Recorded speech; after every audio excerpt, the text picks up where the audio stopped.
Boa tarde a todos. Mais uma vez, agradecido essa casa de oração. A gente estará aqui para refletir sobre os trabalhadores do bem. Eu tenho desenvolvido aqui nas quartas-feiras, a gente conhecer um pouco sobre a vida dessas pessoas, os pioneiros da implantação do Consolador prometido. Sabemos que hoje é fácil a gente ser espírita, é muito fácil frequentar uma casa espírita, nós temos muitas, não é isso? Em diversos horários, diversos dias da semana. Mas nessa época que começou, né, depois da codificação de Kardec, final do século XIX, começo do século XX, tanto em Portugal como no Brasil, foi muito difícil. E aí que aparecem essas figuras que nós já começamos a falar, eu comecei com Kardec, depois falamos de Leon Denis, dois franceses, depois falamos sobre Batuíra, que é um português, que também foi para o Brasil, e foi também um grande trabalhador e divulgador da doutrina espírita. Hoje nós vamos falar um pouco sobre esse pioneiro, que é Antônio Augusto Elias da Silva, outro português que provavelmente nasceu em Lisboa, não se tem certeza do lugar que ele nasceu, mas é bem provável que seja Lisboa, no ano de 1848, e desencarnou no Brasil, no Rio de Janeiro, em 1903. Como tantos outros, nós sabemos que a espiritualidade maior, quando da implantação da doutrina espírita, foram arregimentados, foram convocados muitos trabalhadores, para que realmente tudo saísse a contento. Começou na França, como nós sabemos, todo o trabalho da codificação, depois foi para o Brasil e também em Portugal. E aí essas duas nações irmãs sempre estão trabalhando, e hoje sabemos que esses espíritas estão divulgando também a doutrina em outros países da Europa. Como temos conhecimento, na Alemanha, na França também ainda, na Itália, na Suíça. Então, são vários trabalhadores que estão divulgando a doutrina espírita. E esse Augusto Elias da Silva é pouco conhecido. Nós sabemos que tem alguns expoentes que nós conhecemos, Allan Kardec, Leon Denis, Bezerra de Menezes, Chico Xavier. Agora, Augusto Elias da Silva tem pouco material sobre ele, tá? Provavelmente porque ele foi para lá, para trabalhar com a doutrina espírita no Brasil. Então, lá tem informações sobre ele, e os pesquisadores têm tentado achar coisas para trazer também, que a gente possa conhecer e servir como exemplo para nós as dificuldades que eles tiveram e o trabalho que eles tiveram na divulgação da doutrina espírita, certo? Ele é considerado uma das figuras mais importantes na implantação e desenvolvimento da doutrina espírita, como aconteceu com outros ilustres portugueses, foi para o Brasil atendendo às solicitações da espiritualidade. E ele desembarcou no Brasil. Ele já tinha uma profissão, era fotógrafo, mas uma pessoa empreendedora, uma pessoa que já era boa. A gente, como também no exemplo de Kardec, quando Kardec codificou a doutrina, ele já era uma pessoa boa, uma pessoa estudiosa, uma pessoa que procurava se esclarecer, se orientar. Elias da Silva também.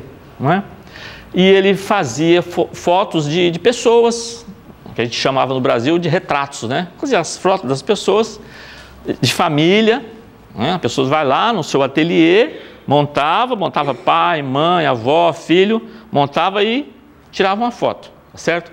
Ele também fazia calendários artísticos, a gente tem os calendários, as folhinhas, como a gente chama lá, com as datas dos anos, e ali tinha as imagens que o Augusto Elias da Silva produzia, não é isso? Eu trouxe até um exemplo aqui, de uma foto, olha, foto desse tipo, que ele produzia. Está ali a família, certo? Todos os membros da família. E esse é uma foto que está escrito aqui do ladinho, tá escrito Elias Foto, né? Então, no ateliê dele, ele produzia essas fotos, tá bem? Agora, como é que ele teve o contato com o Espiritismo? Assim como Kardec também, ele não ligava para essas coisas se dizia do além, né? Vida após a morte. Não, uma pessoa que vivia a sua vida material, né? Depois que ele vai começar a se dedicar a isso, e de que maneira? Repare, em 1881, as palavras dele, do Augusto Elias da Silva, fui convidado a assistir a uma sessão na sala da Sociedade Acadêmica Deus, Cristo e Caridade, à Rua da Alfândega 120. As minhas convicções nessa época eram as do mais lato indiferentismo religioso, não tendo a menor parcela de dúvida sobre a não existência da alma. Então ele foi, como curiosidade, vou lá, mas eu já digo, eu não acredito nisso. Isso é de gente que não tem o que fazer, gente que quer enganar os outros, né? Essa é a ideia que muitos têm com relação aos fenômenos espíritas. Não admitindo os fenômenos das diversas religiões, só havia nelas agrupamentos de ociosos, olha aí, e amigos de dominar, explorando a ignorância das massas, geralmente supersticiosas e inclinadas ao sobrenatural, ao mistério. O ser humano sempre gostou do mistério, né? A coisa é um mistério, tem que descobrir que mistério é esse, né? Então, ele diz que eram pessoas que se agrupavam para discutir isso, mas não tinha nenhum fundamento científico, nenhuma base que pudesse comprovar a existência nossa após a morte física. Então ele era, como tantos outros, um incrédulo da vida após a morte, não é isso? E aí, frequentando essas casas que ele foi-me aconselhado a leitura das obras do imortal Kardec. Pela leitura, despertou-se-me o desejo de verificar experimentalmente as teorias que ia bebendo e comecei a frequentar as sessões dos grupos e sociedades então existentes, onde gradativamente fui recebendo as provas mais robustas da manifestação dos que eu chamava mortos. Isso aqui eu tirei lá na revista do Reformador, que nós vamos ver que ele foi o fundador dessa revista espírita, não é? No Brasil. Repare, ele foi, mas é aí que está. Tem muitas pessoas que vão atrás de uma coisa dessa, veem o fenômeno, assistem um fenômeno, mas falam, olha, mesmo assim eu não quero saber disso e vai embora. Ele não. Eu preciso experimentar, eu preciso verificar, eu preciso ver se realmente isso que aconteceu tem fundamento, se não é engano, se não é engodo. São pessoas aqui querendo enganar a fé pública. Pessoas crédulas que vêm aqui com sofrimento e aí aparece gente, fala, olha, sua avó apareceu, o seu pai, o seu filho, quer dar uma mensagem. E as pessoas vão envolvidas, né, nessa emoção e se deixam enganar. Então ele foi atrás para saber realmente isso tinha algum sentido, não é? Das diversas manifestações assistidas por Elias da Silva, ele narra, em outra sessão manifestou-se um amigo solicitando que orasse por ele, dizendo que sofria muito por ter cometido atos que eu ignorava completamente. Procedi a mais rigorosa investigação desses fatos, chegando à conclusão de serem eles verdadeiros. Então, manifestou-se um amigo, ele conhecia. E se você conhece um amigo, você sabe das coisas, como é que eles são, o que ele gostava, se ele tinha algum apelido, não é? Aqui não fala apelido, né? Como é que é outro, né? A gente fala que seria... Hã? Alcunha, isso, exatamente, alcunha, né? Então, sabe, ele constatou isso. Um outro espírito, também espontaneamente manifestado, declarou o nome e a casa em que morava, quando desencarnou. No dia imediato, uma comissão da qual fiz parte, dirigiu-se à casa indicada, na qual ainda morava a família do falecido. Repare, esse é o espírito daquele que analisa com bom senso, verifica. Então, apareceu, eu desencarnei na casa, na rua tal, minha família está lá. Vamos lá. Então, juntou a equipe e ele acompanhou, chegou lá, foi recebido, olha, aqui morou uma pessoa com nome e tal, sim, sim. Quando que ele morreu? Ele morreu tal época, assim, assim, assim, assim. Então, constatou-se que realmente era verdadeiro, não era né? Uma enganação, não era uma mentira, tá bem? Uma multidão de fatos, alguns mais extraordinários, tenho conhecido, porém, se me refiro a estes somente, é porque foram eles que me desvendaram os horizontes resplandecentes do mundo espiritual, estimulando-me ao estudo da doutrina espírita. Então, ele foi convencido pelos fatos. Então, diz que não tem argumento maior do que o fato. Uma coisa as pessoas falam, eu vi tal coisa, e outra coisa é você constatar. Foi o que ele fez. Então, à medida que ele teve contato, teve uma prova, ele tinha uma leitura já indicada das obras de Kardec, porque naquela época a gente não tinha as obras de Chico Xavier, não tinha esses médiuns, tinha outros, né? Então, basicamente, era as obras de Kardec. Outros que tinha também na Inglaterra, nos Estados Unidos, também pessoas que escreviam sobre isso, mas nada ainda com variedade, né, que ele tinha. Hoje nós temos muito material para estudar. Tá? Então, esse que nós lemos é um texto dele próprio dito. Tá? Elias da Silva passou a estudar com afinco as obras de Kardec, aplicou seus conhecimentos na prática, procurando trabalhar e divulgar a doutrina dos espíritos. Tornou-se membro ativo na comissão confraternizadora da Sociedade Acadêmica Deus, Cristo e Caridade.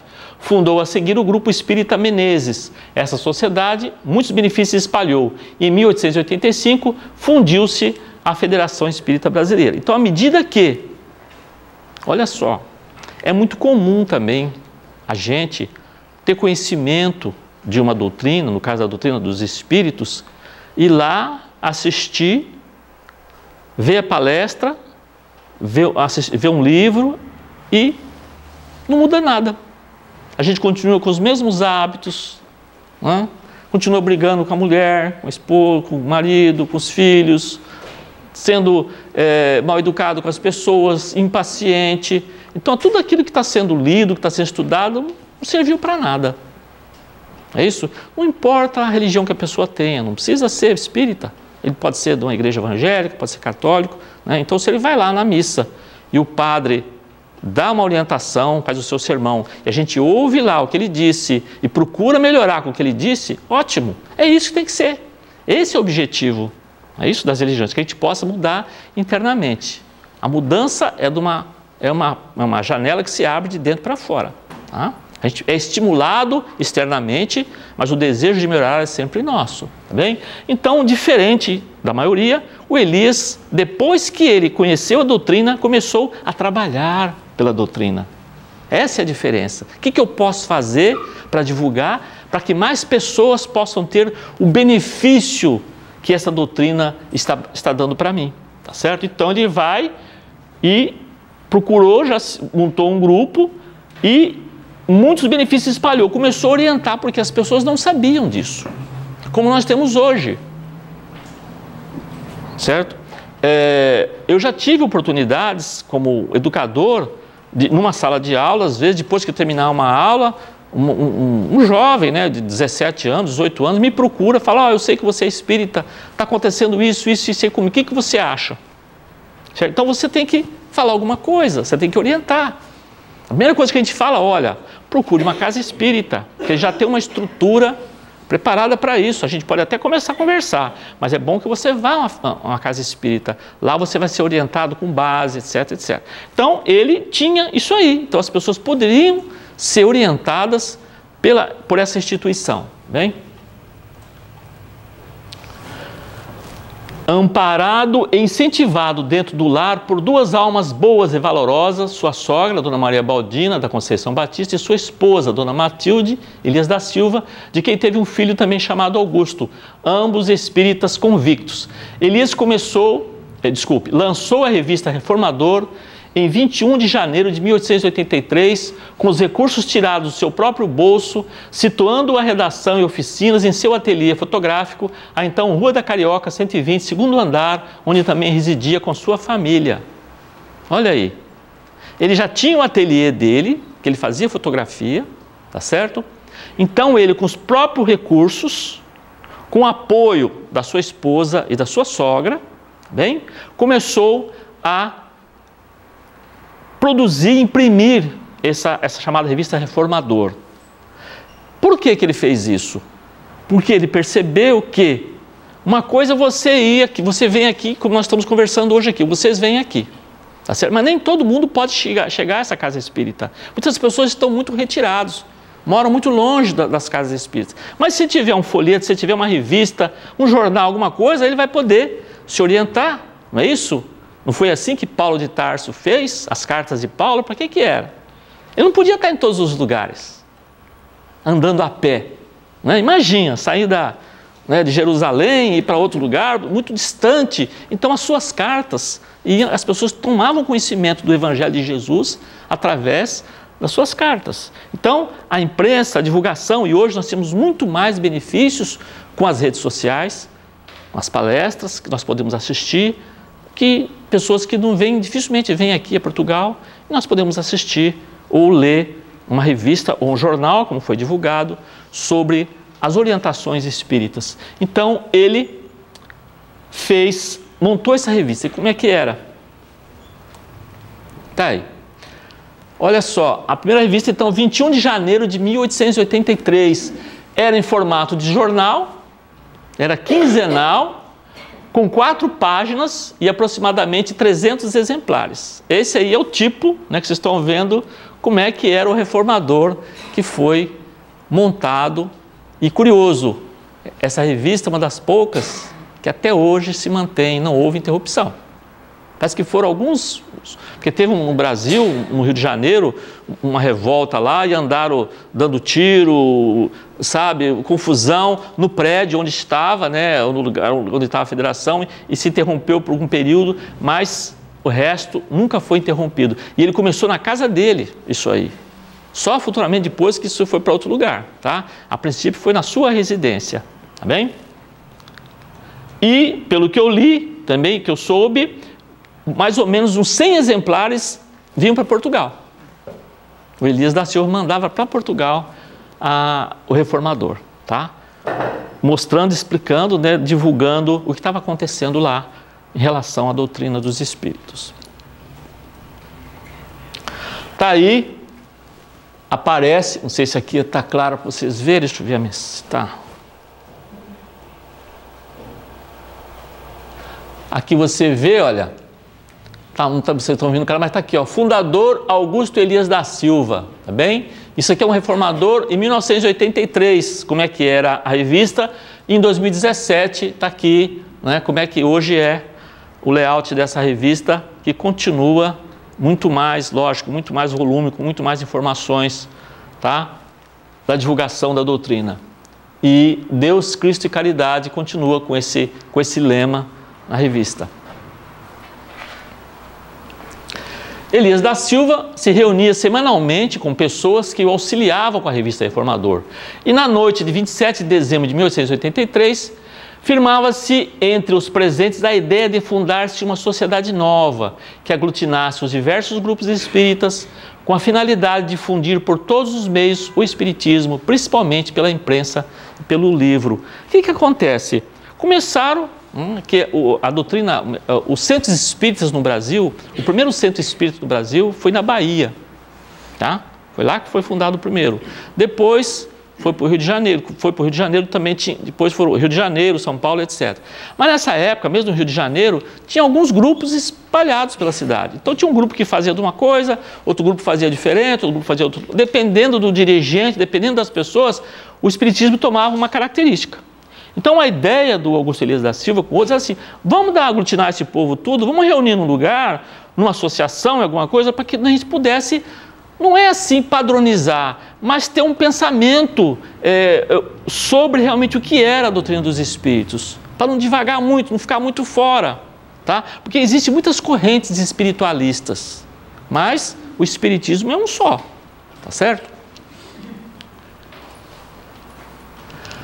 No dia 1º de janeiro de 1884, reunidos na residência de Elias da Silva, além da sogra da esposa, os senhores Francisco Raimundo, Quadros, aqui, que a gente sabe, tinha 12 pessoas se reuniram nessa casa, nesse dia, 1884. Dessas 12, 3 mulheres, tá certo? Era definitivamente instalada a Federação Espírita Brasileira.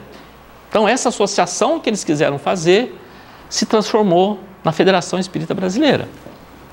Em 2 de janeiro de 1884, quer dizer, no dia seguinte, reuniu os membros instaladores e procedeu à eleição e posse da primeira diretoria da Federação Espírita Brasileira. Elias ocupava o cargo de tesoureiro.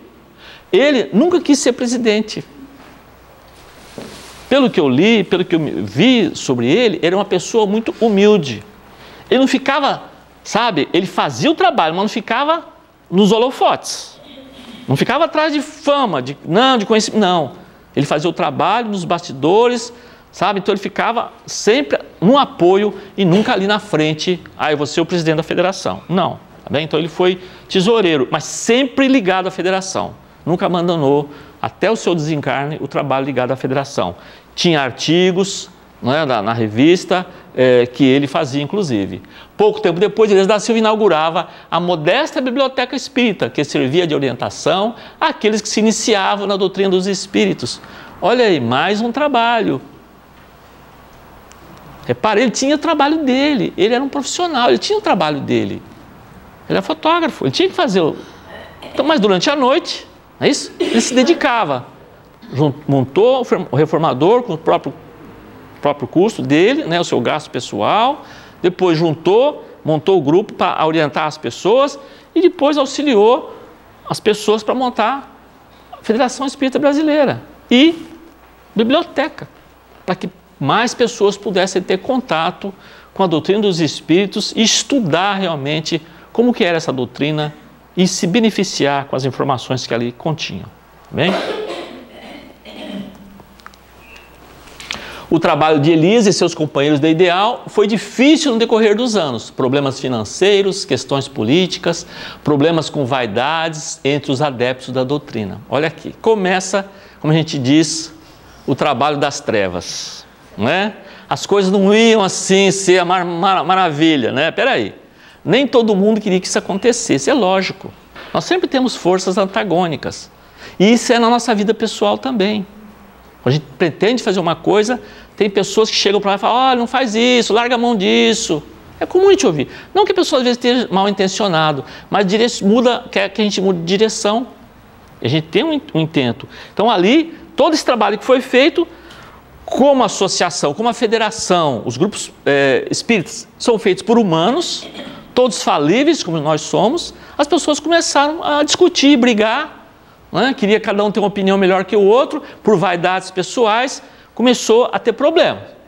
Nos anos de 1892 a 1893 foram penosos para a Federação Espírita, que por pouco não sucumbiu, quase fechou, devido a essas animosidades, briguinhas, né? Que até hoje ainda tem, gente. Nós sabemos disso, isso não acabou ainda, tá? Em todos os lugares são assim, não é só aqui no Brasil, em Portugal, em qualquer lugar. Sempre tem, né? Mas tem altos e baixos, vai indo, melhora, volta. Também aconteceu aqui. Diante da crise, Elias da Silva, Fernandes Figueira, Alfredo Pereira e Dias da Cruz convidaram o Dr. Adolfo Bezerra de Menezes, que anteriormente havia participado da diretoria da FEB, para que assumisse a presidência da instituição. Olha só, aqui, isso aconteceu historicamente. Depois nós vamos ver do lado espiritual como é que foi. É curioso isso. Diante dessa briga que acontecia, eles resolveram procurar o Bezerra de Menezes, que era uma referência, tá? Foram lá para ele ser diretor, presidente. Bezerra de Menezes prometeu que daria uma resposta após ouvir seu guia espiritual. Do jeito que a gente lê ali no livro, e a resposta positiva veio para o contentamento de todos. Não foi assim, eu vou lá para dentro, vou ouvir o meu mentor e volto. Não foi assim, tá certo? Ele foi lá, né, recebeu a visita do Elias da Silva e outros, e contaram para ele, olha, está acontecendo isso, a situação está difícil, você como é uma pessoa que já conhece aquilo da lei, possa vir de novo dirigir para pacificar os espíritas aqui do Rio de Janeiro, do Brasil. Ele foi numa reunião espírita depois, o Bezerra, e lá a espiritualidade falou, olha, você tem que assumir, sim, você tem que assumir novamente esse encargo. Ele ficou ali em dúvida se ele queria assumir mais a espiritualidade. Ele falou, não, você tem que ir sim. Por isso que ele depois deu a resposta positiva, né? No dia 3 de agosto de 1895, nós vamos ver já como é que é a questão espiritual. No dia 3 de agosto de 1895, Bezerra de Menezes foi eleito presidente da Federação Espírita Brasileira.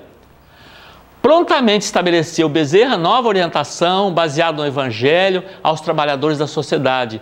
Como por encanto, voltou a paz ao seio do movimento espiritista nacional, e restabelecido o equilíbrio nas finanças da Federação Espírita Brasileira, o caminho tornou-se mais limpo de obstáculos. Bem, esse material eu peguei aqui, dessa revista, que eu já mostrei aqui esse livro, Uma História Luso-Brasileira, tá? Do português, do lisboeta Paulo Morinha, tá bem? Que escreveu sobre isso.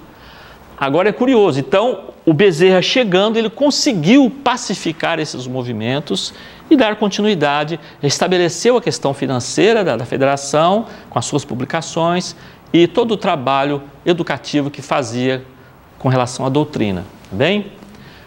E aí você vai ler na obra Brasil, Coração do Mundo, Pátria do Evangelho. Agora você vai ver o lado espiritual, como é que foi. Ali nós vemos o lado histórico, que a gente conhece. Mas como que é do lado espiritual? Olha que Humberto de Campos fala, né? Sobre a crise que estava passando a Federação Espírita, à época, Humberto de Campos, na obra Brasil, Coração do Mundo, Pátria do Evangelho, psicografada por Chico Xavier, comenta: Elias da Silva e seus companheiros notam, entretanto, que a situação se ia tornando difícil com as polêmicas estilizadoras. A esse tempo, os emissários do alto prescrevem categoricamente aos seus camaradas do mundo tangível: chamem agora Bezerra de Menezes ao seu apostolado. Eles foram inspirados. Por que eles foram procurar o Bezerra? Você acha que foram por cá? Tinha outros para eles buscarem. Por que eles foram buscar exatamente Bezerra de Menezes? Porque a espiritualidade assim inspirou o Elias da Silva e outros. É lá que vocês vão ter que buscar a pessoa, tá? Chamem ele. Eles foram, não sabia o que ia acontecer, tá? Mas, realmente, Humberto de Campos confirma isso que aconteceu assim. Eles foram inspirados, foram até lá, chamaram ele, depois ele foi lá na reunião e ele foi convocado a continuar o trabalho, bem? Olha lá como que foi. Elias bate então a porta generosa do mestre venerável, o que não era possível, porque seu grande coração já se encontrava a postos no sagrado serviço da seara de Jesus na face da terra. Bezerra de Menezes traz consigo a palma da harmonia, serenando todos os conflitos. Estabelece a prudência e a discrição entre os temperamentos mais veementes e combativos. A obra de Ismael, no que se referia às luzes sublimes do Consolador, estava definitivamente instalada na pátria do Cruzeiro, apesar da precariedade do concurso dos homens. É isso. Nós ainda, como eu disse, nós somos falíveis, ainda temos problemas de vaidades, né? Uma série de coisas, de orgulho, né? De impaciência, mas é o que nós temos, nós somos assim, nós temos que trabalhar. É mesmo as pessoas que vão na casa espírita e falam: eu não consigo dar um passe porque eu sou tão imperfeito, né? Se for esperar um perfeito para dar passe, só anjo que vem aqui para dar passe, não vai. Somos nós com os nossos defeitos que estamos aqui na casa, em tantas casas. Mesma coisa que ele está falando aqui na frente. Mesma coisa, nós também estamos com os mesmos problemas, as mesmas dificuldades. Mas se for esperar a hora, eu tenho que me preparar muito para lá falar numa casa espírita, vai demorar muito. Então a gente vem, né? Como disse, bota a cara com a coragem e vamos fazer. E vamos tateando, aprendendo devagar e melhorando. E principalmente a gente vai primeiro se educar com relação a isso, tá? Então está aí toda a história que aconteceu. Elias da Silva dedicou a sua vida intensamente à doutrina espírita. Fundou em 1887 o Grupo Espírita 7 de Março, em sua própria residência. Mais coisa, o homem não parou de trabalhar. Não é? Quanta coisa! E a gente não sabia disso. Eu não sabia, eu não conhecia Elias da Silva. Não sabia. Não é? Então, vê, e principalmente, que sirva para nós de exemplo. O que a gente pode fazer também na divulgação da doutrina? Primeiro conhecê-la, procurar colocar para nós os ensinamentos para nossa melhoria e depois divulgar, né, quando possível, tá bem? O grupo realizava sessões de estudos doutrinários, trabalhos mediúnicos, recebiam mensagens do mundo espiritual que eram comentadas pelos presentes. O próprio Elias da Silva era médium psicógrafo do grupo. Tá? Até então a gente também não tinha essa questão de mediunidade dele. E depois ele escreveu, sim. Depois eu tenho também que saiu, eu vi uma palestra, assisti uma pessoa comentando brevemente sobre ele, que ele psicografou mensagens, depois desencarnado também, tá? Sobre ele no plano espiritual já. Parado lá, sem ter o que fazer, né? Nada disso. Como já comentamos aqui, continuou o trabalho, né? Não existe ociosidade, né, no plano espiritual. Tem que continuar o trabalho. E ele, como tantos outros, continuaram. Hein? Ele desencarnou em 18 de dezembro de 1903, no Rio de Janeiro, aos 55 anos de idade, vítima de tuberculose. Tá? Foram muitas as homenagens dedicadas a Elias da Silva nos jornais do Reformador, nas federações espíritas do Brasil e Portugal. Destaco a homenagem aqui, escrita por Everton Quadros, que foi o primeiro presidente da Federação Espírita Brasileira. Quando foi fundada a federação, foi o primeiro presidente. Olha a mensagem que ele deixou quando o desencarne de Elias da Silva. Sempre pronto a ir no auxílio dos que sofrem neste mundo de provações e expiações, sem anunciar ao som da trombeta os atos de caridade que praticava, questão da humildade dele, o espírito que acaba de alar-se a outro mundo, sacrificou-se mais de uma vez os interesses materiais dos seus, sem jamais esmorecer com os golpes que recebia dos ingratos inconscientes. Sua morte mesmo foi uma consequência do seu desapego dos interesses materiais neste mundo, sacrificando seus haveres, sua saúde ao bem-estar de seus irmãos. Que Deus lhe conceda a calma, a luz e a força precisas para prosseguir na tarefa ingente que aqui empreendeu. São os votos do seu velho amigo e companheiro de lides, Everton Quadros. Quer dizer, reconhecendo o trabalho dele, não é? A Federação Espírita Brasileira começou na casa dele, não tinha um prédio. Então ele tinha um reformador na casa dele e a Federação Espírita. Tá aí, minha biografia, peguei do Mourinha, como eu disse, Zeus Vantuil, Grandes Espíritas do Brasil, que fala do Elias da Silva, tá? Em alguns sites, e o acervo digital da revista Reformador. E eu encerro aqui agradecendo, tá? A cidade que abrigou Elias da Silva. Tá bem? Muito obrigado, agradeço a presença de todos.